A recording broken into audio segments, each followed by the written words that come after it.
जंगल के ऊपर से उड़ रहे छोटे से प्लेन में कुछ पैसेंजर है जो मेक्सिको के क्वांटामेला शहर से यूनाइटेड स्टेट जा रहे हैं। तब एमी नाम की एक लड़की को समझ आता है कि प्लेन ने अपना रूट बदल दिया। तब फ्लाइट अटेंडेंट समझाती है कि फ्लाइट के ओरिजिनल रूट पर तूफान आने के चांसेस है, इसीलिए पायलट ने यूएस जाने के लिए दूसरा रूट चुना। पहले तो पैसेंजर्स ने भी कुछ खास ध्यान नहीं दिया, लेकिन तभी अचानक प्लेन में टर्बुलेंस होने लगा। तब हमें पता चलता है कि प्लेन के जीपीएस सिस्टम में भी खराबी आ गई और फ्यूल भी अचानक कम होने लगा। इसीलिए पायलट मदद के लिए कॉल लगाता है। तब पायलट को पता चला कि रेडियो कम्युनिकेशन डिवाइस भी काम नहीं कर रहा। अब पायलट समझ गया था कि उसके पास दूसरा कोई रास्ता नहीं है, इसीलिए वो बचे कुचे फ्यूल का इस्तेमाल करके सबसे पहले प्लेन के ऑल्टीट्यूड मतलब ऊंचाई को धीरे धीरे कम करता है और जमीन के करीब ले जाता है। जिसके बाद वो अपना फोन निकाल कर खुद का एक वीडियो बनाने लगा, जिसमें वो अपने आखिरी शब्द रिकॉर्ड करता है। तभी अचानक प्लेन के सामने का फैन घूमना बंद हो गया और प्लेन सीधा जंगल में क्रैश हो गया। लेकिन पायलट की चालाकी की वजह से किसी को ज्यादा चोट नहीं आई, क्योंकि उसने पहले ही प्लेन की ऊंचाई कम कर ली थी। लेकिन इस फ्लाइट में फ्लाइट अटेंडेंट मारी जाती है, क्योंकि वो इकलौती थी जिसने सीट बेल्ट नहीं पहना था। क्रैश होने के बाद जैक नाम का एक आदमी सबसे पहले पायलट को देखने कॉकपिट में जाता है और हम देख पाते हैं कि पायलट जिंदा तो था, लेकिन उसकी छाती में पेड़ की एक टहनी घुस गई थी। तब केविन नाम का पैसेंजर पायलट की छाती से उस टहनी को निकाल लेता है। तभी अचानक प्लेन के इंजन में आग लग गई, इसीलिए सबसे पहले कार्लोस नाम का आदमी किसी तरह प्लेन का दरवाजा खोलकर बाहर आता है। लेकिन वो आग बुझाने नहीं बल्कि अपना सामान बाहर निकालने आया था जो इंजन के पास कार्गो में रखा था। तब सोनिया नाम की एक और पैसेंजर फायर सिलेंडर से आग बुझा देती है। लेकिन अब सोनिया के मन में एक सवाल आता है कि उस सूटकेस में ऐसा क्या है जो कार्लोस ने अपनी जान की परवाह किए बिना उसे बाहर निकाला। आगे कुछ लोग पायलट को प्लेन से बाहर निकालते हैं, लेकिन पायलट अब भी काफी जख्मी है और कभी भी उसकी जान को खतरा हो सकता है। तब केविन मदद बुलाने के लिए अपना फोन निकालता है, लेकिन जंगल के बीच होने की वजह से उन्हें सिग्नल नहीं मिलता। उनमें से एक अधेड़ उम्र का कपल भी था जिनका मानना था कि रेस्क्यू टीम उन्हें जल्दी ही ढूंढ लेगी। लेकिन असल कहानी तो अब शुरू होती है, क्योंकि वो अभी आने वाले खतरे से पूरी तरह अनजान थे। तभी हम एमी और उसके हस्बैंड डैन को देखते हैं जो एक न्यूली मैरिड है और वो दोनों अपने हनीमून पर थे। तभी झाड़ियों के बीच एमी कुछ नोटिस करती है, मानो वहाँ कोई है, लेकिन वो ये बात किसी को नहीं बताती। अब उनमें से किसी को भी नहीं पता था कि वो लोग जंगल के किस एरिया में है। सोनिया का मानना था कि शायद वो लोग मैक्सिकन रेन फॉरेस्ट में क्रैश हुए हैं, जिसका रेडियस 600 मील का है, मतलब पैदल चलकर जंगल से बाहर निकलना नामुमकिन है। और प्लेन का जीपीएस सिस्टम भी खराब हो चुका था, मतलब रेस्क्यू टीम उन्हें ढूंढ नहीं पाएगी। इसीलिए जैक चाहता था कि वो सब एक साथ रहे ताकि मुसीबत आने पर वो लोग एक दूसरे की मदद कर सके। लेकिन इसके लिए उन्हें एक दूसरे के बारे में जानना बहुत जरूरी है, इसीलिए वो सब एक एक करके अपने अपने बारे में बताने लगे। जैक ने बताया कि वो एक इंश्योरेंस कंपनी में इन्वेस्टिगेटर ऑफिसर है। वही केविन ने बताया कि वो काफी समय पहले एक सर्जन हुआ करता था, लेकिन कुछ सालों से वो मेडिकल इक्विपमेंट का बिजनेस कर रहा है। सोनिया को ट्रैवलिंग बहुत पसंद है, इसीलिए वो हमेशा सफर में रहती है। लेकिन सोनिया से जब उसके काम के बारे में पूछा गया तब उसने बताने से साफ मना कर दिया। वही कार्लोस एक रेसलर है और एक कंपटीशन के लिए यूएस जा रहा है। और अधेड़ उम्र का कपल जिनके नाम ट्रेविस और लीजा है, वो एक मोटल चलाते हैं और ट्रेविस एक हार्ट पेशेंट भी है। अब पायलट को मिलाकर वहाँ कुल 10 लोग थे, जिसमें पायलट की हालत काफी खराब है।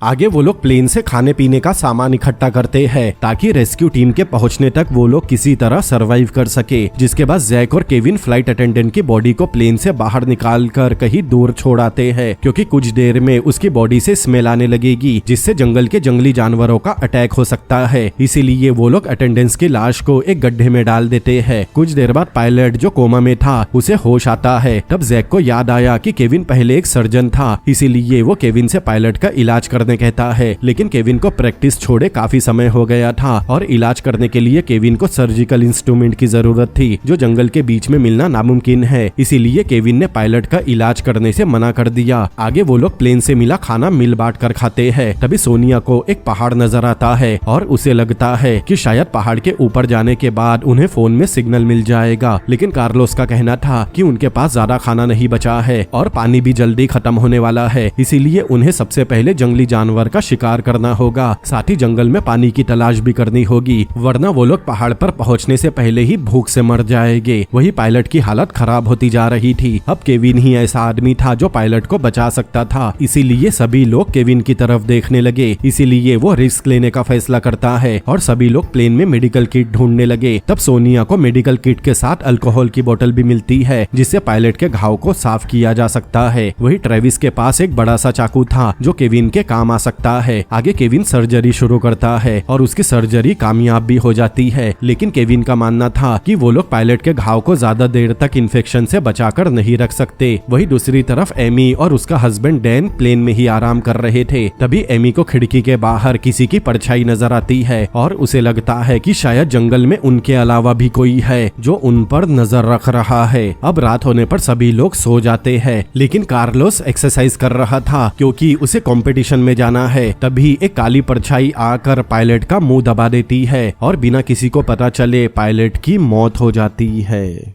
अगले दिन सभी लोग पायलट की लाश देखकर घबरा गए, लेकिन चौंकाने वाली बात ये थी कि पायलट के घाव से ना तो ब्लीडिंग हो रही थी और ना ही उसे कोई इन्फेक्शन हुआ था। तो फिर पायलट की मौत कैसे हुई? अब कुल 2 लोग मारे जा चुके थे, एक फ्लाइट अटेंडेंट और दूसरा पायलट। आगे फ्लाइट अटेंडेंट की तरह पायलट की बॉडी को भी ठिकाने लगाना था, इसीलिए जैक और केविन पायलट की बॉडी को उठाते हैं और दूर ले जाने लगते हैं। तभी पायलट की बॉडी से उसका फोन नीचे गिर गया, जिस पर किसी का ध्यान नहीं जाता, लेकिन डैन ने वो फोन देख लिया था, इसीलिए वो बिना किसी को पता चले फोन उठा लेता है। लेकिन डैन को ऐसा करते हुए उसकी वाइफ एमी ने देख लिया था, लेकिन डैन एमी को ये बोलकर बेवकूफ बना देता है कि वो पायलट का फोन उसकी फैमिली को लौटा देगा। आगे डैन टॉयलेट जाने का बहाना करके पायलट की बॉडी के पास जाता है और उसकी एक उंगली काट कर अपने पास रख लेता है, जिसके बाद डैन ने पायलट की कटी उंगली का इस्तेमाल करके फोन को अनलॉक कर लिया, लेकिन उसे फोन में कुछ खास नहीं मिलता। आगे डैन पायलट के फोन में एक एप्लीकेशन को ओपन करने की कोशिश करता है,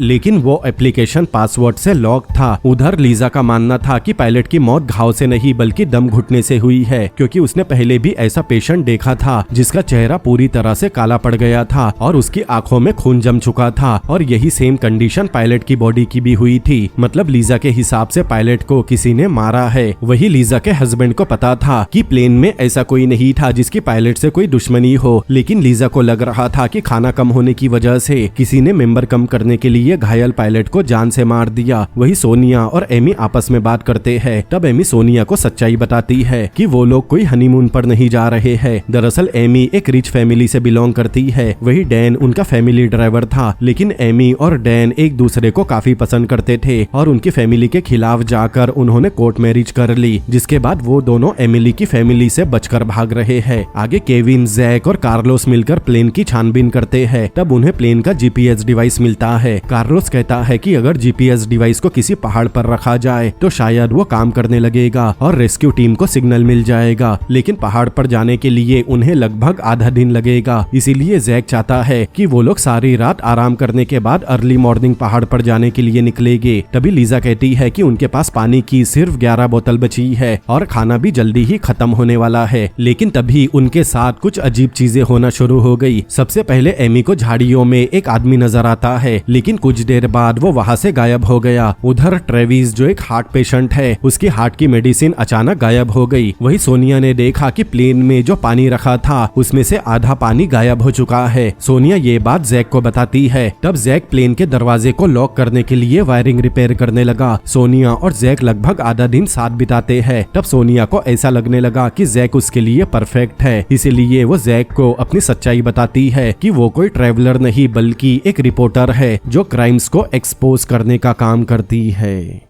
अब कुछ देर बाद वो लोग ग्रुप बनाकर जंगल में खाना ढूंढने निकलते हैं। कुछ दूर चलने पर उन्हें नीले रंग के मशरूम दिखाई दिए और केविन खाने के लिए उन मशरूम को तोड़ने लगा, लेकिन तभी सोनिया ने केविन को मशरूम तोड़ने से रोक दिया क्योंकि वो मशरूम जहरीले थे। लेकिन इससे उन्हें ये पता चल गया था कि पानी उनके आसपास ही है। तभी रास्ते में डैन को पानी से भरा एक पॉन्ड नजर आता है, जिसे देखकर डैन तुरंत कपड़े उतार कर पानी में कूदने की तैयारी करने लगा क्योंकि जंगल में काफी ज्यादा गर्मी थी। लेकिन तभी कार्लोस वहाँ उठाकर डैनी को पाउंड में कूदने से रोक देता है, क्योंकि उसे लग रहा था कि शायद पानी में जंगली मछलियां हो सकती है जो इंसानों को खाती हो। इस बात को कंफर्म करने के लिए जैक डैन का एक जूता उस पाउंड में फेंकता है, तभी उसका जूता कोई जानवर पानी के अंदर खींच लेता है। ये देखकर अब डैन भी घबरा गया, क्योंकि कुछ देर पहले वो पाउंड में कूदने वाला था। तभी उन सबको गन शॉट की आवाज सुनाई दी, इसीलिए वो लोग प्लेन की तरफ भागते हैं। तब हम देखते हैं कि ट्रेविस अपनी गन से एक जानवर का शिकार कर रहा है, मतलब उसने लगेज में गन छुपा कर लाई थी। कुछ देर में ट्रेविस ने इतने बंदरों का शिकार कर लिया जिससे सभी का खाना आराम से हो जाता। वही सोनिया उस पाउंड से कुछ पानी निकालती है और उस पानी को बॉईल करके उसे पीने लायक बनाती है, और इस तरह सभी लोग एक साथ बैठकर रात का डिनर करते हैं। लेकिन एमी से बंदर का मांस खाया नहीं जा रहा था, इसीलिए ट्रेविस उसका भी खाना खा लेता है। अब सभी को कार्लोस के सूटकेस के बारे में जानना था, क्योंकि कार्लोस अपने सूटकेस को जान से भी ज्यादा संभाल रहा था, इसीलिए सबको लग रहा था कि कहीं उसमें कोई ऐसी चीज तो नहीं जिससे वो किसी को नुकसान पहुंचा सके। तब कार्लोस अपनी सूटकेस खोलकर उसमें से एक मास्क निकालता है। दरअसल कार्लोस वो मास्क अपने हर कंपटीशन में पहनता है और वही उसकी पहचान है, इसीलिए वो मास्क कार्लोस के लिए काफी इम्पोर्टेंट है। अब रात होने पर सब लोग सो जाते हैं, तभी ट्रेविस की अचानक तबीयत खराब होने लगी। वही हम हुडी पहने उस आदमी को देखते हैं जिसने पायलट को मारा था। वो आदमी प्लेन के अंदर जाकर कुछ ढूंढ रहा था। कुछ देर बाद उस आदमियों को झाड़ी में एक सैटेलाइट फोन मिलता है। वही हम एक सिटी में सेम फोन देखते हैं जो कोरा नाम की एक लेडी के पास भी था। रात में वो आदमी कोरा को उसी फोन से कॉल लगाता है। अब हमें उनकी बातें सुनाई तो नहीं देती, लेकिन उसके एक्सप्रेशन से हमें पता चलता है कि कोरा और उस आदमी के बीच जरूर कुछ कनेक्शन है। उधर सुबह जंगल में जब सबकी नींद खुलती है, तब उन्होंने देखा कि ट्रेविस के मुंह से झाग निकल रहा है और लीजा जोर जोर से रो रही है। ट्रेविस को देखकर केविन समझ गया कि उसे बंदर का मांस खाने की वजह से फूड पॉइजनिंग हुई है। अब एमी को याद आता है कि प्लेन में मेडिकल किट रखी है, इसीलिए वो तुरंत प्लेन के अंदर जाकर कबर्ड खोलने की कोशिश करने लगी, लेकिन वो कबर्ड जैक और सोनिया ने मिलकर लॉक कर दिया था, इसीलिए एमी मेडिसिन नहीं निकाल पाती। अब ट्रेविस की हालत काफी ज्यादा खराब हो चुकी थी और कुछ देर बाद उसने सांस लेना बंद कर दिया, मतलब उसकी मौत हो गई। लेकिन लीजा का मानना था कि किसी ने ट्रेविस को मार दिया, क्योंकि उसे लग रहा था ट्रेविस के खाने में किसी ने जहरीले मशरूम मिला दिए हैं, जिसे एमी ने खाने से मना कर दिया था। अब ट्रेविस को मारने का एक रीजन ये भी हो सकता है कि उनके पास खाना कम था और खाने वाले लोग ज्यादा थे, और अगर उन्हें रेस्क्यू टीम आने तक जिंदा रहना है तो खाना ज्यादा दिनों तक बचा कर रखना होगा, और जितने कम मेंबर होंगे खाना उतने दिन तक चलेगा। लीजा को पायलट की मौत पर शक था, क्योंकि सर्जरी के बाद पायलट रिकवर हो रहा था। अब इन सब बातों से ये लगता है कि किलर उनमें से ही कोई एक है।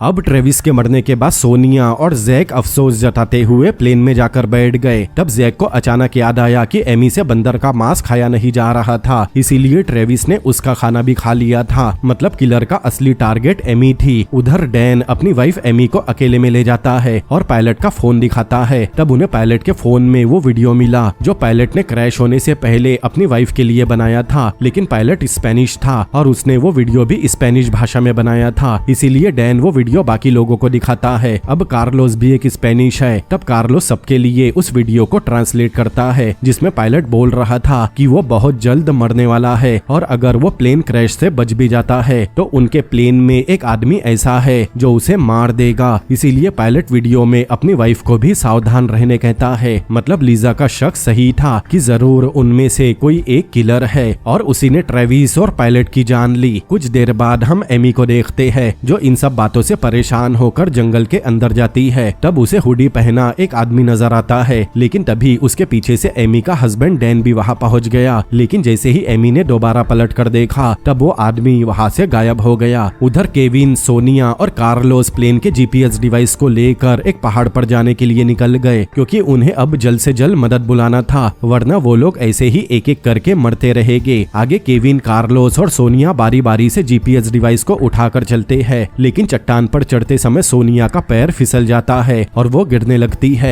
तब केविन तुरंत सोनिया का हाथ पकड़कर उसे बचा लेता है, लेकिन जीपीएस डिवाइस सोनिया के हाथ से छूटकर उसके नीचे वाली चट्टान पर गिर गया। अब सोनिया को पता था कि जीपीएस डिवाइस के बिना वो लोग वैसे भी कुछ दिनों में मरने वाले हैं, इसीलिए वो रिस्क लेकर अपना हाथ किसी तरह डिवाइस तक पहुंचाती है। वही कार्लोस केविन को और केविन सोनिया को ऊपर खींचता है, जिससे वो लोग डिवाइस के साथ ऊपर आ जाते हैं और पहाड़ के ऊपर जाने का अपना सफर शुरू करते हैं। कुछ देर में वो लोग वहाँ के सबसे ऊंचे पहाड़ पर पहुंच गए, लेकिन उनकी किस्मत खराब थी क्योंकि उनके फोन में अब भी नेटवर्क नहीं था। लेकिन कार्लोस एक एंटीना बनाकर उसे जीपीएस डिवाइस के साथ जोड़ देता है, जिससे डिवाइस काम करने लगा और इसके साथ उन तीनों में उम्मीद की एक किरण जाग गई कि शायद अब उन्हें रेस्क्यू टीम बचाने पहुंच जाएगी। लेकिन अब उन्हें रात होने से पहले वापस प्लेन के पास पहुंचना होगा, इसीलिए वो लोग वहां से तुरंत निकल गए।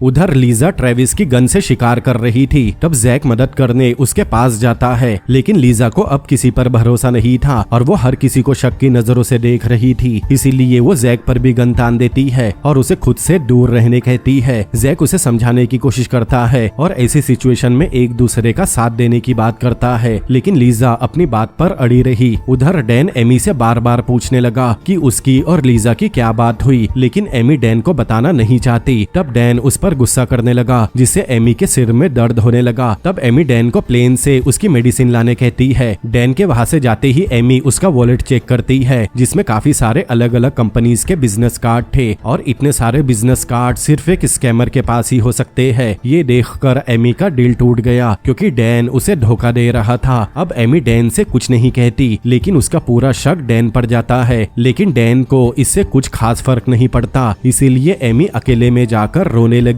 तभी एमी को एक बार फिर वही हुडी वाला आदमी नजर आता है और उसी पल वो गायब भी हो जाता है। तभी डैन एमी को ढूंढते हुए वहां पहुंचा। एमी उस आदमी के बारे में डैन को बताती है कि प्लेन क्रैश होने के बाद से उसे बार बार एक आदमी नजर आता है, लेकिन डैन को उसकी किसी भी बात पर भरोसा नहीं होता। उसे लगता है कि एमी को हेलुसिनेशन आ रहे हैं। ये देखकर एमी को गुस्सा आ गया, इसीलिए वो काफी सारे बिजनेस कार्ड निकाल कर डैन से उसके बारे में पूछने लगी। अब डैन पहले तो कुछ नहीं कहता क्योंकि वो समझ गया था कि उसकी वाइफ एमी को उसके बारे में पता चल चुका है। उधर सोनिया, केविन और कार्लोस वापस प्लेन के पास पहुंच गए। वो लोग अपने बाकी साथियों को बताते हैं कि उनका डिवाइस सही तरह से काम करने लगा। ये सुनकर सभी बहुत खुश होते हैं। वही लीजा ने सबके लिए खाना तैयार कर लिया था। अब रात हो चुकी थी और उन्हें पता था कि रेस्क्यू टीम उन्हें बचाने इतनी रात में नहीं आएगी, इसीलिए उन्हें जंगल में एक रात और बितानी होगी। तब सभी लोग सो जाते हैं, लेकिन कार्लोस किसी दूसरी जगह जाकर अपनी एक्सरसाइज शुरू करता है और मोबाइल में अपने पहले के मैच के वीडियो देखता है। लेकिन कुछ देर बाद फोन की बैटरी खत्म हो गई। तभी वहाँ एक आदमी आता है जिसने कार्लोस के कंपटीशन वाला मास्क पहना हुआ था। वो आदमी चाकू से कार्लोस का गला काट देता है और उसकी वहीं पर मौत हो जाती है। अगली सुबह सभी लोग उठकर नोटिस करते हैं कि कार्लोस वहाँ नहीं है, इसीलिए वो लोग कार्लोस को हर तरफ ढूंढते हैं, लेकिन कार्लोस उन्हें वहाँ नहीं मिलता। वही लीजा को लग रहा था कि कार्लोस के साथ भी जरूर कुछ गलत हुआ है, लेकिन केविन का कहना था कि उन्हें कार्लोस की बजाय ये सोचना होगा कि रेस्क्यू टीम उन्हें बचाने अब तक क्यों नहीं आई। तभी हम जीपीएस डिवाइस को देखते हैं और हमें पता चलता है कि किसी ने जीपीएस डिवाइस से एंटीना का कनेक्शन काट दिया था, जिससे डिवाइस ने काम करना बंद कर दिया।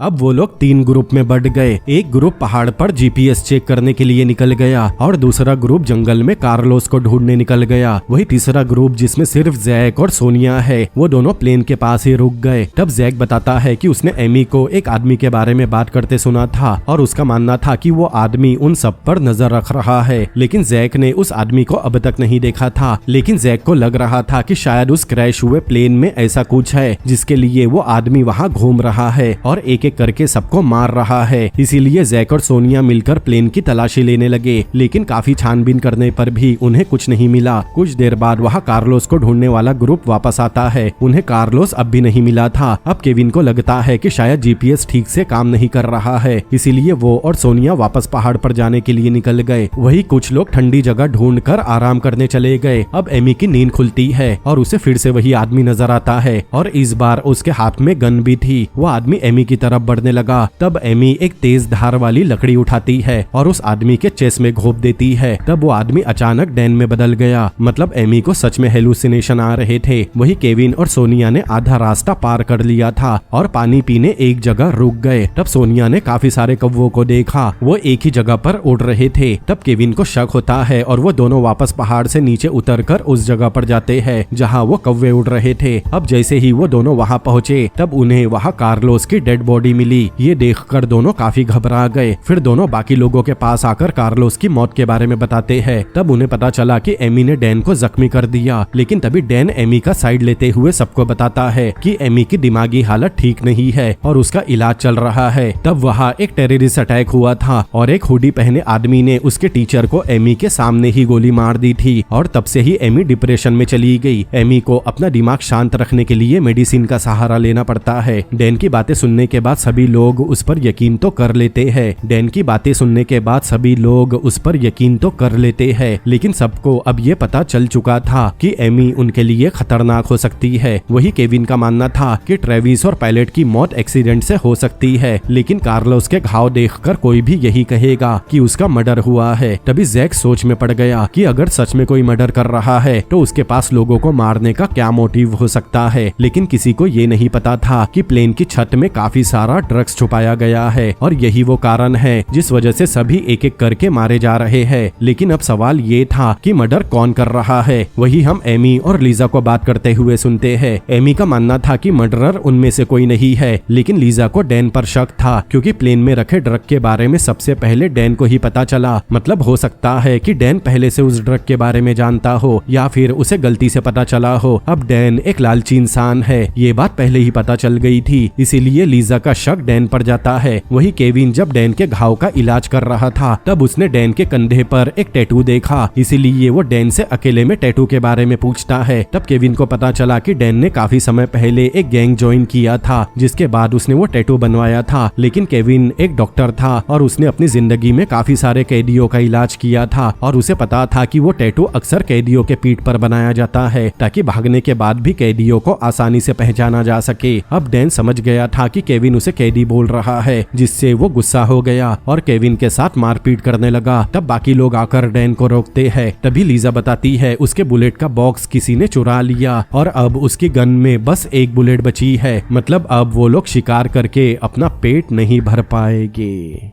वही डैन खुद को शक के घेरे से बाहर निकालने के लिए अपना पास्ट बताता है कि वो एक फ्रॉड करने के बाद जेल गया था और वहीं पर उसके कांधे पर टैटू बनाया गया था। लेकिन उसने ये बात एमी से अब तक छुपा कर रखी थी क्योंकि एमी एक अमीर घर की लड़की है, लेकिन अब वो एमी से सच में प्यार करता है और उसके बिना रह नहीं सकता। अब रात होने पर अचानक बारिश शुरू हो गई, इसीलिए सभी लोग प्लेन के अंदर चले गए। तब जैक और सोनिया मिलकर प्लेन में छुपा हुआ ड्रग बाहर निकालते हैं। आगे जैक अंदाजे से बताता है कि वो सारा ड्रग तकरीबन $3 मिलियन का है। मतलब उस एयरलाइन कंपनी का असली काम ड्रग ट्रांसपोर्ट करना है जो पैसेंजर ट्रांसपोर्टेशन के नाम पर किया जाता है। और शायद प्लेन क्रैश होने के बाद एयरलाइन कंपनी डर गई कि शायद पैसेंजर्स को उनकी सच्चाई न पता चल जाए, इसीलिए वो लोग एक एक करके सभी पैसेंजर्स को मार रहे हैं। अब सभी लोग बातों में बिजी थे। तब एमी को फिर से वही हुडी पहना हुआ आदमी नजर आता है और वो बिना किसी को पता चले प्लेन से उतरकर चली गई। कुछ देर बाद डैन को पता चला कि एमी प्लेन से गायब है। तब वो एमी को ढूंढने निकल गया। डैन के जाने के बाद केविन भी डैन की मदद करने बाहर जाता है क्योंकि इतनी बारिश में एमी का जंगल में गायब होना खतरे से खाली नहीं था। तब सोनिया भी उनके साथ जाती है और तीनों मिलकर एमी को ढूंढते हैं। वही एमी के सामने अचानक हुडी पहना हुआ आदमी आ गया और उसे मारने के लिए अपना चाकू निकाल लिया। तब एमी के पीछे से लीजा अपनी गन लेकर आती है और उस आदमी पर तान देती है, लेकिन हुडी की वजह से दोनों को उस आदमी का चेहरा नहीं दिखता। आगे लीजा एमी को प्लेन के पास जाकर सबको बुलाने कहती है, इसीलिए एमी वहाँ से निकल गई। अब लीजा के गन में भी एक ही गोली बची थी, इसीलिए लीजा उस आदमी को सबसे पहले अपना चाकू फेंकने कहती है। तभी अचानक जोर की बिजली कड़की, जिससे लीजा डर गई और इसी का फायदा उठाकर वो आदमी वहाँ से गायब हो गया। और कुछ देर बाद पीछे से आकर उस आदमी ने लीजा का गला काट दिया। सुबह होते ही सब लोग लीजा की डेड बॉडी के पास जमा हो गए और एक दूसरे को ब्लेम करने लगे। तब जैक सबको समझाता है कि उन्हें ऐसी सिचुएशन में एक दूसरे का साथ देना चाहिए, वरना किलर एक एक करके उन सबको मौत के घाट उतार देगा। तभी सोनिया अपने बारे में बताने लगी कि उसका बॉयफ्रेंड ड्रग ओवरडोज की वजह से मारा गया, इसीलिए वो हर ड्रग डीलर से नफरत करती है और वो भी इसी सिलसिले में उस प्लेन में आई थी ताकि वो उस ड्रग डीलर को पकड़ सके। इसके बाद सोनिया तुरंत अपनी गन निकालती है और सीधा जैक पर तान देती है। यहाँ हम देख पाते हैं कि सोनिया के पास भी गन थी। दरअसल प्लेन क्रैश होने के बाद लीजा ने सोनिया को जैक पर नजर रखने का काम दिया था क्योंकि क्योंकि जैक बार बार जंगल में एक खास जगह जा रहा था और जब सोनिया ने जैक का पीछा करते हुए उस जगह का पता लगाया तब जैक जमीन में वही बुलेट दफना रहा था जो गायब हो गई थी। सोनिया को वहाँ बुलेट के अलावा एक सैटेलाइट फोन भी मिला था जिसके जरिए वो आदमी कोरा से बात कर रहा था। अब जैक पूरी तरह समझ गया कि किलर उसे फंसाने की कोशिश कर रहा है क्योंकि उसने बस बुलेट छुपाई थी और सैटेलाइट फोन के बारे में उसे कुछ नहीं पता था। तब ना चाहते हुए भी जैक को अपनी सच्चाई बतानी पड़ती है कि वो असल में नारकोटिक डिपार्टमेंट का इंस्पेक्टर है और वो एयरलाइन की ड्रग ट्रैफिकिंग की इन्वेस्टिगेशन करने प्लेन में आया था। लेकिन कोई भी जैक का यकीन नहीं करता, इसीलिए वो केविन को अपना वॉलेट चेक करने कहता है क्योंकि उसमें जैक की इंस्पेक्टर वाली आईडी थी। लेकिन वॉलेट चेक करने पर केविन को उसमें ऐसी कोई आईडी नहीं मिली, मतलब किसी ने पहले ही जैक के वॉलेट से उसकी आईडी चुराई थी। दरअसल जैक ने वो बुलेट इसीलिए चुराई ताकि लीजा शक करने के चक्कर में किसी बेगुनाह को जान से न मार दे। वही केविन के मन में सवाल था कि जब जैक का सैटेलाइट फोन सोनिया को मिल गया था तो उसने मदद क्यों नहीं बुलाई। तब सोनिया ने बताया कि उस फोन में पासवर्ड लगा है इसीलिए वो फोन को अनलॉक नहीं कर सकती।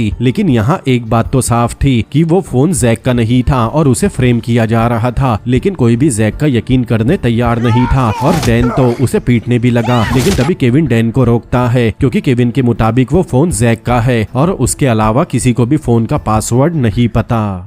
अब उन्हें बुलेट मिल गई थी, मतलब वो शिकार करके अपना पेट भर सकते हैं, इसीलिए एमी शिकार करने चली गई। वही सोनिया को अब भी समझ नहीं आ रहा था कि उसे फोन के साथ क्या करना चाहिए, इसीलिए वो फोन लेकर जैक के पास जाती है जिसे सबने मिलकर एक पेड़ से बांध दिया था। अब हमें पता है कि जैक और सोनिया एक दूसरे को पहले पसंद करने लगे थे, इसीलिए जैक सोनिया के सामने अपनी बात रखता है कि रात में एमी के प्लेन से गायब होने के बाद डैन और केविन उसे ढूंढने गए थे। वही सबको डैन के बारे में भी पता है कि पहले वो एक क्रिमिनल था जिसके लिए उसे जेल भी हुई थी, इसीलिए जैक का मानना था कि लीजा का कातिल डैन या केविन में से कोई एक हो सकता है। लेकिन जैक ये प्रूफ करने में फेल हो गया था कि वो एक इंस्पेक्टर है, इसीलिए अब सोनिया का उस पर से भरोसा उठ गया। लेकिन वो जैक को पसंद करती थी, इसीलिए उसने जैक को चोट पहुंचाना सही नहीं समझा। लेकिन डैन का इरादा उसे टॉर्चर करने का था क्योंकि जंगल से बाहर निकलने के लिए फोन का पासवर्ड जानना जरूरी था। लेकिन किसी में भी जैक को टॉर्चर करने की हिम्मत नहीं थी, इसीलिए वो लोग एक गेम खेलते हैं और जिसका नंबर आएगा वो जैक को टॉर्चर करेगा।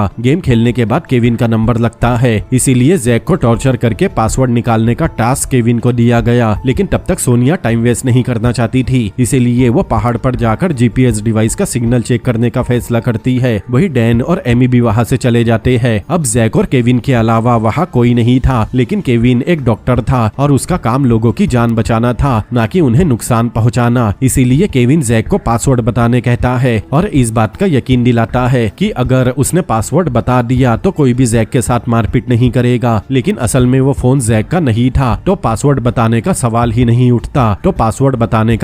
नहीं उठता। ये सुनकर केविन का भी सब्र का बांध टूट गया क्योंकि अब वो भी जंगल से बाहर निकलना चाहता है, इसीलिए वो जैक को पंच पे पंच मारता है जिससे जैक के मुंह से खून बहने लगा। लेकिन उसे सच में पासवर्ड पता नहीं था, इसीलिए केविन अपने जेब से एक सर्जिकल सीजर निकालता है और एक बार फिर फोन का पासवर्ड पूछता है और जैक के पासवर्ड ना बताने पर वो सीजर से जैक के पैर का एक नाखून खींच लेता है जिससे जैक दर्द के मारे जोर जोर से चिल्लाने लगा। उधर डैन, एमी और सोनिया पहाड़ पर जाकर जीपीएस डिवाइस चेक करते हैं। तब उन्हें पता चला कि किसी ने एंटीना का कनेक्शन निकाल दिया था। तब सोनिया दोबारा एंटीना को डिवाइस से कनेक्ट कर देती है और डिवाइस काम करने लगता है। आगे हमें अमेरिका का ह्यूस्टन शहर दिखाया जाता है जहां हम फेडरल एविएशन एडमिनिस्ट्रेशन कंपनी के मैनेजर को देखते हैं जिसका नाम डेविड है। डेविड वहां की लोकल इन्वेस्टिगेशन ऑफिसर क्लेयर को बताता है कि उन्हें एक क्रैश हुए प्लेन से सिग्नल मिले, लेकिन प्लेन की लोकेशन मैक्सिकन जंगल के बीचों बीच बता रही है जो उनसे काफी दूर है और इतने घने जंगल में उन्हें ढूंढना बहुत मुश्किल है। लेकिन इससे ज्यादा जरूरी बात यह है कि जब मैनेजर ने उस प्लेन के क्रू के बारे में जानने की कोशिश की तब उसे पता चला कि उनमें से कुछ पैसेंजर्स के पहले से ड्रग रिकॉर्ड है। FAA मैनेजर ये बात ऑफिसर क्लेयर को बताता है, जिसके बाद क्लेयर छानबीन करने सीधा एयरलाइन कंपनी में पहुंच गई। तब क्लेयर को पता चला कि उस एयरलाइन कंपनी की टिकट की प्राइस सबसे कम है क्योंकि उनका असली बिजनेस एयरलाइन का नहीं बल्कि ड्रग सप्लाई करने का था जो एयरलाइन बिजनेस के जरिए किया जा रहा था। उस कंपनी की मैनेजर कोरा थी जिसे हमने जंगल वाले आदमी से सैटेलाइट फोन के जरिए बात करते हुए देखा था। कोरा क्लेयर के सारे इल्जामों को नकार देती है और उसे एविडेंस लाने कहती है क्योंकि कोरा कोरा को पता था कि एक कंट्री दूसरी कंट्री को इन्वेस्टिगेशन करने की परमिशन नहीं देती। क्लेयर और कोरा के बीच हुई बातों से हमें ये भी पता चलता है कि इन्वेस्टिगेशन ऑफिसर क्लेयर कोई और नहीं बल्कि जैक की वाइफ है। मतलब जैक सच में ड्रग इन्फोर्समेंट ऑफिसर है। उधर जैक को रात होने के बाद भी एक पेड़ से बांध कर रखा गया था। तब हम किसी को जैक की तरफ बढ़ते हुए देखते हैं और उसके हाथ में चाकू भी था, लेकिन वो कोई और नहीं बल्कि सोनिया थी। सोनिया वहाँ जैक को मारने नहीं आई थी, लेकिन वो अब भी कंफ्यूज थी कि क्या जैक सच में एक पुलिस ऑफिसर है या खुद को बचाने के लिए झूठ बोल रहा है। तब जैक अपनी सफाई देता है कि अगर वो सच में किलर होता तो उसने सबको उसी दिन मार दिया होता और उस समय उसके पास गन भी थी। ये सुनने के बाद सोनिया चाकू से जैक की रस्सी काट देती है ताकि वो वहाँ से भाग सके, क्योंकि उसे पता था कि उसके अलावा जैक की बातों पर कोई यकीन नहीं करेगा। अगली सुबह सबको पता चल गया कि जैक वहाँ से भाग निकला। तब सोनिया सबके सामने अनजान बनने का नाटक करने लगी, मानो जैक के भागने की खबर उसे बाकी लोगों से पता चली हो। अब जैक के भागने के बाद सभी लोग पैनिक हो गए, क्योंकि उन्हें लग रहा था कि अगर जैक किलर नहीं भी है तो उसके साथ हुए टॉर्चर का बदला लेने वो जरूर आएगा। वही सोनिया का मानना था कि अगर वो लोग एक दूसरे पर भरोसा करके एक साथ रहे तो बचने के चांस काफी हद तक बढ़ जाएंगे। लेकिन डैन को लीजा और कार्लोस की मौत को देखने के बाद किसी पर भी भरोसा नहीं था। वही जैक की कटी हुई रस्सी देखकर केविन समझ गया था कि उस रस्सी को किसी ने चाकू से काटा है, लेकिन जैक के पास कोई चाकू नहीं था। मतलब उनमें से किसी ने जैक की भागने में मदद की। केविन का पूरा शक सोनिया पर जाता है, क्योंकि उसे पता था कि सोनिया और जैक के बीच कोई खिचड़ी पक रही थी। इसीलिए केविन भी सोनिया को अकेले छोड़कर वहाँ से चला गया। लेकिन सोनिया के पास अब भी जैक की गन थी, जिससे वो खुद को आने वाले खतरे से बचा सकती है। वही जैक जंगल में छुपने की जगह ढूंढ रहा था, क्योंकि वो वापस प्लेन के पास नहीं जा सकता। उधर डैन और एमी एक साथ बैठे थे। तब डैन एमी को समझाता है कि रेस्क्यू टीम उन्हें बचाने कभी भी आ सकती है, इसीलिए उन्हें हिम्मत नहीं हारनी चाहिए। आगे हम जंगल के पास एक मैक्सिकन मिलिट्री का बेस देखते हैं। तब वहाँ के इंचार्ज को सिविल एविएशन एडमिनिस्ट्रेशन से क्रैश हुए प्लेन के सिग्नल के बारे में पता चलता है, इसीलिए वो लोग लोकेशन का अंदाजा लगाते हैं और चॉपर में बैठकर प्लेन क्रैश सर्वाइवर को बचाने निकल जाते हैं। लेकिन वो जंगल इतना घना था कि चॉपर में बैठे जवानों को नीचे देखने में परेशानी हो रही थी। उधर एमी ने मन बना लिया था कि जंगल से बाहर निकलने के बाद वो अपने पिता के पास वापस लौट जाएगी। ये सुनकर डैन अपनी कहानी बताता है कि उसने अपनी लाइफ में बहुत से उतार चढ़ाव और गरीबी देखी, लेकिन जब से एमी उसकी लाइफ में आई है वो बहुत खुश है और वो एमी से काफी ज्यादा प्यार करता है। लेकिन एमी डैन की बातों पर कुछ रिएक्ट नहीं करती। तभी अचानक काफी सारे कौवे एक जगह पर उड़ने लगे। तब सभी का ध्यान उन कौवों पर जाता है और वो सभी समझ जाते हैं कि किसी का मर्डर हुआ है, क्योंकि इससे पहले भी एक बार ऐसा हो चुका था। इसीलिए सोनिया उस एरिया में सबसे पहले पहुंचती है। तब उसे डैन और एमी मरे हुए मिले। तभी जैक भी वहां पहुंच गया और उनकी डेड बॉडी देखकर चौंक गया, लेकिन सोनिया को लग रहा था कि ये काम जैक ने किया है। तभी वहां केविन भी पहुंच गया और वो सीन देखकर उसके पैरों तले जमीन निकल गई। वही सोनिया तुरंत गन निकालकर जैक पर तान देती है और केविन भी लीजा की गन उठाकर सोनिया और जैक पर तान देता है, क्योंकि उसे लग रहा था कि सोनिया और जैक ने मिलकर डैन और एमी को मार दिया। लेकिन सोनिया का कहना था कि अगर वो जैक के साथ मिली होती तो वो जैक की बुलेट चोरी करने के बारे में नहीं बताती। वही जैक को लग रहा था कि ये सब केविन ने किया है, लेकिन केविन बताता है कि अगर वो किलर होता तो वो सोनिया को पहाड़ पर से गिरने से नहीं बचाता। इस पॉइंट पर उन तीनों में से कोई भी एक किलर है, लेकिन अब तीनों को ही अपनी बेगुनाही साबित करनी होगी। तभी उन्हें चॉपर की आवाजें आती है और वो तीनों समझ जाते हैं कि रेस्क्यू टीम उन्हें बचाने आई है। लेकिन वो तीनों एक दूसरे पर गन ताने हुए थे, इसीलिए उनमें से कोई भी चॉपर को इशारा नहीं करता। वही जंगल घना होने की वजह से चॉपर में बैठे सोल्जर्स को नीचे कुछ दिखाई नहीं देता, इसीलिए वो लोग वहां से चले जाते हैं। जिसके बाद सोनिया केविन को अपनी गन फेंकने कहती है, क्योंकि उसे पता था कि केविन की गन में सिर्फ एक ही बुलेट बची है। इसीलिए केविन गन के बुलेट निकालकर फेंक देता है और बाद में उस गन को एक पाउंड में फेंक देता है। आगे सोनिया कहती है कि उन तीनों को मिलकर किसी ऊंचे पहाड़ पर जाना होगा और पेड़ों की टहनियां जलाकर धुआं करना होगा, ताकि रेस्क्यू टीम को उनकी लोकेशन पता चल सके। अब तीनों मिलकर पहाड़ पर जाने लगते हैं, लेकिन जैक ज्यादा चल नहीं पाता, क्योंकि टॉर्चर करने के बाद केविन ने उसके पैरों के नाखून निकाल लिए थे। इसीलिए कुछ दूर चलने के बाद जैक आराम करने बैठ गया। तब सोनिया जैक को अपनी फीलिंग के बारे में बताती है कि वो जैक को पसंद करने लगी थी और उसके साथ अपनी बाकी जिंदगी बिताने का सोच रही थी। लेकिन जैक पहले से शादीशुदा है और उसका एक बेटा भी है। ये सुनने के बाद सोनिया सोच में पड़ गई। जैक की सच्चाई जानने के बाद सोनिया को अब केविन पर शक होने लगा। तभी सोनिया और जैक को एक गन शॉट की आवाज आती है, लेकिन केविन ने अपनी गन पानी में फेंक दी थी। तो फिर शूट किसने किया, इसीलिए दोनों चेक करने वहाँ जाते हैं और ये असली किलर का पता लगाने का सबसे सही मौका था। लेकिन जैसे ही वो दोनों उस पॉन्ड के पास पहुंचे, उन्हें वहाँ केविन की डेड बॉडी मिली। केविन की पीठ पर किसी ने गोली मारी थी और उसका मुंह उस पॉन्ड में डूबा हुआ था। तब जैक उसकी बॉडी को पॉन्ड से दूर ले जाता है, लेकिन तब तक खूंखार मछलियों ने उसके चेहरे को पूरी तरह खा लिया था। अब सोनिया और जैक ही जिंदा बचे थे, लेकिन इतना तो पक्का था कि किलर कोई और है जिसे उन्होंने अब तक नहीं देखा। तब सोनिया को समझ आता है कि जो आदमी एमी को दिखता था वो एमी का हेलुसिनेशन नहीं था, बल्कि वो सच में जंगल में उनके साथ था और उसी ने सबका मर्डर किया है। अब रात होने वाली थी, इसीलिए सोनिया और जैक वापस प्लेन के अंदर जाते हैं, जिसके बाद जैक प्लेन के दरवाजे को मेटल की प्लेट से ब्लॉक कर देता है ताकि रात में किलर अंदर ना आ सके। अब अगली सुबह प्लेन क्रैश हुए पूरे 9 दिन बीत चुके थे और अब बस 2 ही सर्वाइवर बचे थे। इसीलिए सुबह होते ही दोनों एक पहाड़ पर पहुंच गए ताकि वो लोग आग जलाकर रेस्क्यू चॉपर को सिग्नल भेज सके। लेकिन उस दिन वहाँ काफी फॉग था, मतलब आग का धुआं उस फॉग में मिल जाता, जिससे रेस्क्यू टीम को कुछ भी पता नहीं चलेगा। आगे वो दोनों जीपीएस डिवाइस के पास जाते हैं और देखते हैं कि वो डिवाइस अब भी काम कर रहा था। वही जैक की वाइफ क्लेयर खुद एक पुलिस ऑफिसर है, लेकिन वो जैक के लिए काफी परेशान थी क्योंकि जैक की ट्रिप 5 दिनों की थी, लेकिन अब उसे पूरे 9 दिन हो चुके हैं। इसीलिए क्लेयर अकेले ही मेक्सिको जाकर अपने हस्बैंड को ढूंढने का फैसला करती है। लेकिन क्लेयर को मेक्सिको की बॉर्डर पर रोक दिया गया क्योंकि वहाँ की पुलिस को पता था कि क्लेयर एक बार पहले भी इन्वेस्टिगेशन करने के लिए वहाँ आ चुकी है। इसीलिए वो लोग क्लेयर को तब तक बैठा कर रखते हैं जब तक यूएस से उसके सुपीरियर का कोई जवाब नहीं आता।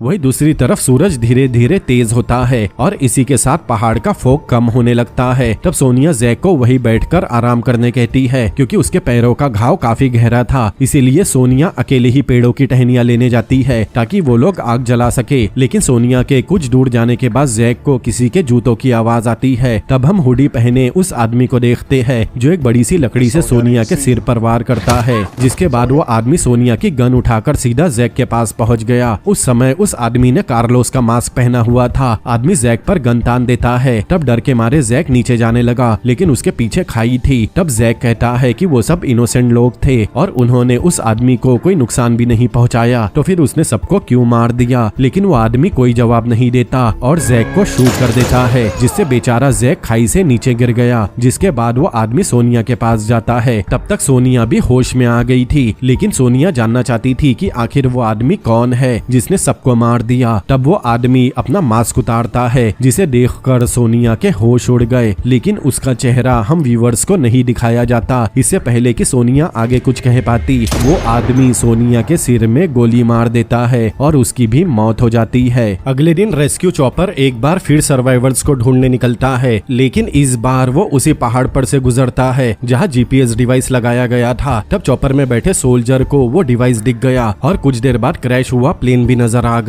तब वो लोग अपने सुपीरियर को कॉल करके इस बारे में बताते हैं और कुछ देर बाद रेस्क्यू टीम उस प्लेन के पास पहुंच गई, जिसमें से कुछ सोल्जर्स जंगल में सर्वाइवर्स को ढूंढने निकल गए और कुछ लोग प्लेन के अंदर जाकर छानबीन करने लगे। तब हमें पता चलता है कि प्लेन में रखा ड्रग गायब हो चुका है। वही जंगल में कुछ लोग जो सर्वाइवर्स को ढूंढने निकले थे, उन्हें एक जगह पर 9 लाशें मिली, जिन्हें बाकायदा लाइन में जमा कर और ढक कर रखा गया था। उन लाशों से बहुत बुरी स्मेल आ रही थी। लेकिन अब सवाल ये था कि पायलट और अटेंडेंट को मिलाकर कुल 10 लोग थे, लेकिन वहाँ सिर्फ 9 डेड बॉडीज थी, मतलब उनमें से एक जिंदा है। इसीलिए सुपीरियर रेस्क्यू टीम से उस एक सर्वाइवल को ढूंढने कहता है। वही दूसरी तरफ क्लेयर को जंगल में जाने की परमिशन तो नहीं मिली, लेकिन उसे जंगल के पास बने मिलिट्री बेस तक जाने की परमिशन मिल गई थी, जहाँ वो रेस्क्यू टीम के वापस आने का वेट कर रही थी। क्लेयर को ये भी बता दिया गया था कि जंगल में कुल 9 डेड बॉडीज मिली है, लेकिन उनकी पहचान अब तक नहीं हो पाई। उधर रेस्क्यू टीम उन 9 डेड बॉडीज को लेकर बेस पर पहुंच गई, जिसके बाद एक फोरेंसिक एक्सपर्ट को बुलाया जाता है ताकि वो उन सभी लाशों की पहचान कर सके। इसीलिए उन लाशों को वहाँ के मॉर्ग रूम मतलब मुर्दा घर में ले जाकर रख दिया गया। लेकिन तभी हम कोरा को देखते हैं, जो मिलिट्री बेस के पास जाकर उन सभी पर नजर रख रही थी और उसे पता चल गया था कि बहुत जल्द वहाँ एक फोरेंसिक एक्सपर्ट आने वाला है। इसीलिए वो रास्ते में जाकर खड़ी हो गई। तब वहाँ एक कार आती है जो फोरेंसिक एक्सपर्ट की है। तब कोरा उसे एड्रेस पूछने के बहाने रोकती है और गन निकाल कर शूट कर देती है। अब कोरा ने ऐसा क्यों किया, ये हमें आगे पता चलेगा।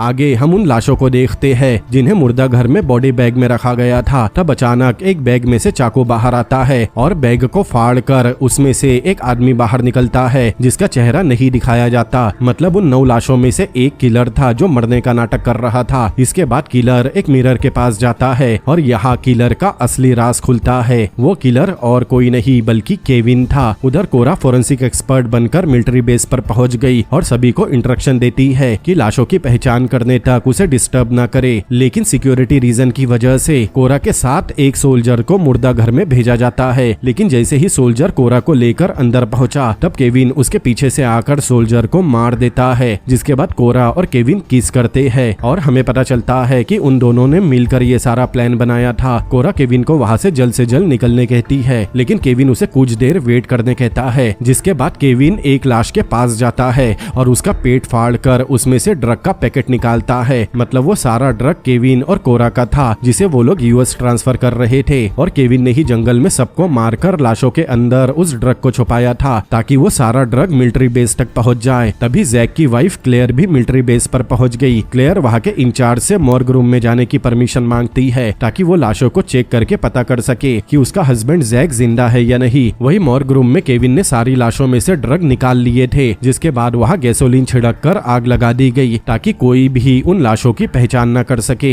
और सबको यही लगे कि मरने वाले पैसेंजर्स में से एक केविन भी था। वही बाहर काफी बहस करने के बाद क्लेयर मॉर्ग रूम की तरफ बढ़ने लगी लेकिन तभी मॉर्ग रूम में जोर का ब्लास्ट होता है जिससे सभी लोग पैनिक हो गए और इस बात का फायदा उठाकर केविन और कोरा कार में बैठकर वहाँ से भागने लगे और साथ ही बाहर खड़े सोल्जर्स पर फायरिंग करने लगे। कुछ देर में ही दोनों मिलिट्री बेस से भाग निकले। वही कुछ सोल्जर अब भी जंगल में सर्वाइवर्स को ढूंढ रहे थे लेकिन काफी देर सर्च करने के बाद भी उन्हें कोई नहीं मिलता। इसीलिए वो लोग चॉपर में बैठकर वहाँ से निकल जाते हैं। लेकिन तभी चॉपर में बैठे एक सोल्जर को जंगल के बीच में से कुछ चमकता हुआ नजर आता है। तब हम जैक को देखते हैं जो अब भी जिंदा था क्योंकि वो इतने ऊपर से सीधा एक बड़े से पेड़ पर गिरा था जिससे वो काफी ज्यादा घायल हो गया था लेकिन उसकी जान बच गई। जैक ने चॉपर की आवाज सुनकर अपने पॉकेट से सनग्लासेस निकाला और चमकाने लगा और इस तरह रेस्क्यू टीम की नजर जैक के चमकदार चश्मे पर पड़ी जिसके बाद जैक को बचा लिया गया।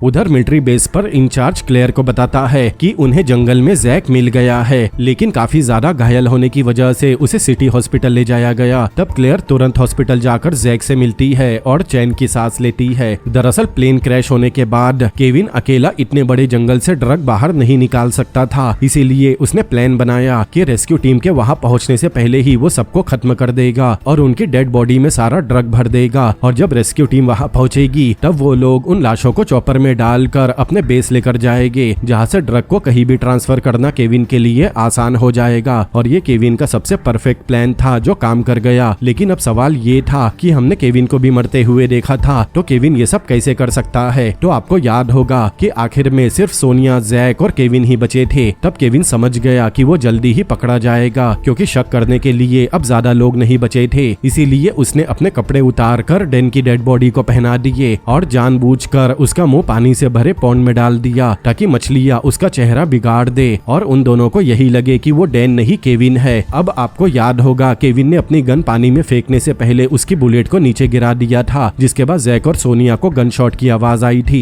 दरअसल केविन ने उस बुलेट को फायर करने के लिए आग का इस्तेमाल किया था जिससे उसका बारूद ब्लास्ट हुआ और गन शॉट जैसी आवाज आई। जिसके बाद जैक और सोनिया ने जब जाकर देखा तब उन्हें केविन की लाश मिली जो असल में डैन की थी। इसीलिए जब केविन मॉर्ग रूम में बॉडी बैग से बाहर निकला तब उसने उस समय डैन की टी शर्ट पहनी हुई थी। लेकिन हॉस्पिटल पहुंचने के बाद जैक ने अपना दिमाग लगाया और उसे समझ में आया कि असली मास्टरमाइंड केविन ही है क्योंकि वो भी आखिरकार एक पुलिस वाला है। जैक को ये भी समझ आ गया कि केविन ने सारा ड्रग जंगल से डेड बॉडी में भरकर ट्रांसफर किया होगा। वही दूसरी तरफ केविन सारा ड्रग अपने प्राइवेट प्लेन में रखवाता है। तभी अचानक कोरा की तबीयत खराब होने लगी और हमें पता चलता है कि केविन ने कोरा के खाने में वही पॉइजन वाले मशरूम मिला दिए थे जिससे कुछ देर में ही कोरा की मौत हो जाती है। दरअसल कोरा उस प्लेन के पायलट की वाइफ थी जिसे धोखा देकर वो केविन के साथ अफेयर में आई। लेकिन केविन को पता था कि जो अपने हस्बैंड को धोखा दे सकती है वो औरत उसे भी एक दिन फंसा देगी। इसीलिए केविन ने कोरा को भी मार दिया। आगे केविन अपने प्राइवेट प्लेन में बैठकर वहाँ से भाग रहा था। तभी जैक पुलिस फोर्स के साथ वहाँ पहुँच गया लेकिन तब तक केविन वहाँ से टेक ऑफ कर चुका था। केविन ने टेक ऑफ करते समय जैक को देख लिया और उसके चेहरे के होश उड़ गए। टेक ऑफ करने के बाद भी जैक उसके प्लेन पर फायरिंग करने लगा, लेकिन कोई फायदा नहीं होता और केविन वहां से निकल जाता है। लेकिन तभी केविन ने देखा कि फायरिंग की वजह से प्लेन के फ्यूल टैंक में छेद हो गया और केविन का प्राइवेट प्लेन जंगल के उसी हिस्से में क्रैश होता है जहां पहला प्लेन क्रैश हुआ था। और आखिर में केविन की मौत भी उसी जंगल में होती है जहां उसने 9 बेकसूर लोगों को मारा था। और इसी के साथ ये कहानी भी खत्म होती है। तो दोस्तों, कैसी लगी आपको ये कहानी मुझे कमेंट करके जरूर बताएं। और अगर आपको ये वीडियो पसंद आया हो तो इस वीडियो को लाइक करें, अपने दोस्तों के साथ शेयर करें और ऐसी और भी अमेजिंग मूवीज के एक्सप्लेनेशन देखने के लिए मेरे चैनल को सब्सक्राइब करें। तो मिलते हैं अगली बार किसी और अमेजिंग मूवी के एक्सप्लेनेशन के साथ। Peace out.